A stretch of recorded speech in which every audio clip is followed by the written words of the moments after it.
Hello and welcome. My name is Lauren Bragg. I am a registered nurse and an EFT practitioner. In this video, I'd like to explain emotional freedom techniques, which is EFT. It's also known as tapping because you're tapping at the end of the meridian channels in your body. I will explain more about that in a later video. Today, I'd like to talk you through the basic tapping sequence and give you a demonstration of how to use that so you can use it on your own and start practicing by yourself. So the first point is the carotid top point. It's on the outer aspect of your hand opposite your thumb, and you use this while you're saying the setup statement, which you'll understand in a couple minutes. The next point is the over eye point, and that's on the bone at the end of your eyebrow, innermost end of your eyebrow. The outer eye point, take off my glasses so you can see a bit better, is on the bone on the outside of the eye. Under eye, on the bone under your eye. Under nose is under your nose, between your nose and your upper lip. Pretty easy so far, isn't it? Chin is in the crease on your chin, between your lip and your chin. And now it gets a little bit more complicated. Not too complicated. The collarbone point, it's not actually on your collarbone, so you have to trace your collarbone to those little bumps on either edge of the ridge. You go down about an inch, out about an inch, and that's your point. You can also use the flats of your hands if you're having trouble finding it. The next point is under your arm, and you want to go about 4 inches down from your armpit, right at the side of your ribs. For women, it's on your bra line, and for men, it's about equal to your nipple line. And the last point is the top of the head. Okay, I like to use just all my 4 fingers right at the top there. You may use your left hand, you may use your right hand, you can use both hands. It doesn't really matter. Sometimes if people are stuck, they use both hands, but normally one hand will do. And it's kind of easier. So I wanted to demonstrate by helping you through a situation you've had recently in which you were angry or upset. I'm going to use the example of getting mad at my boss. You don't need to have too much details in the words, but what you do need to do is get very specific about a point in that situation that's bothering you in which you felt very intense. Usually there's a time or something somebody said that feels the worst. It could be anger, it could be sadness, it could be fear. Whatever it is, identify the emotion. Identify where in your body it is.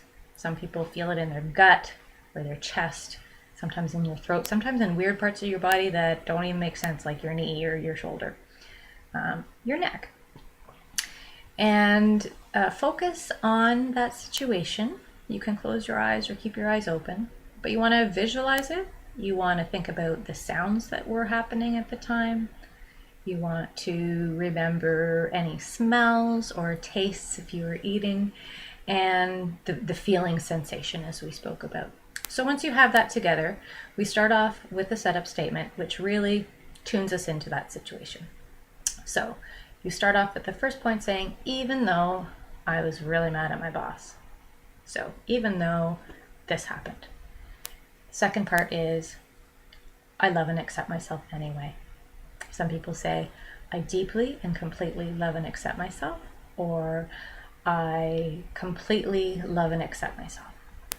Other people who aren't comfortable with that may say, I'm okay, I'm still okay. Kids prefer saying something like, I'm still a great kid. If you're really uncomfortable with any of those things about self-love, as some people are, and that's okay, you can say you choose to accept yourself anyway, or you choose to love and accept yourself anyway. So there's a lot of options. Pick the one that feels most comfortable and most true to you. That's the important thing. So we'll start off, sounds complicated, but you'll get the hang of it. Even though I was mad at my boss, I love and accept myself anyway. And repeat that after me. We do each setup statement 3 times before we go to the next points.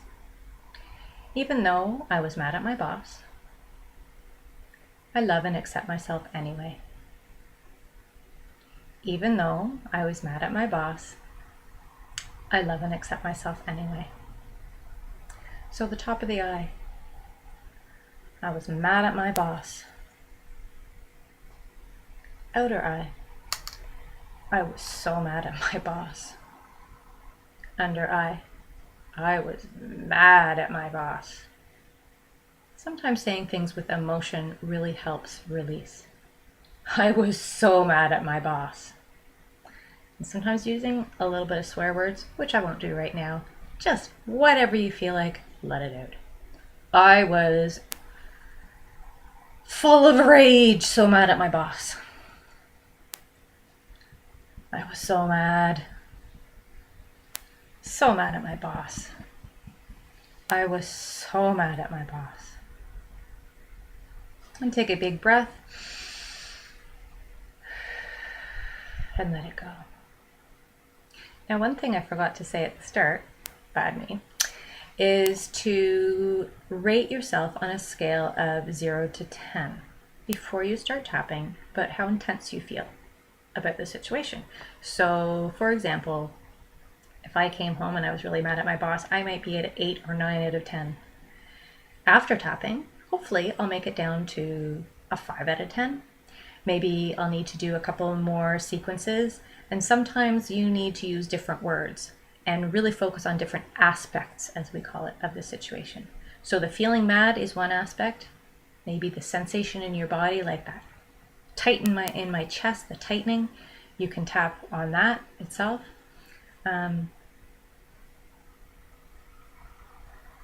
There's sometimes many different aspects of a situation. This is kind of a simple one, but that's for another day. So for you this time, I know you didn't check before, but you may be able to tell whether there's a difference between before you started tapping and after you started tapping. Now, take the number that you have now. Is it a 0? If it's not, do another round of tapping. Keep tapping until it gets down to a 0. Most times, for simple situations, you can get it down. Other times, say if you're angry with your husband or something that's been going on for a long time, may need a little bit more detailed work.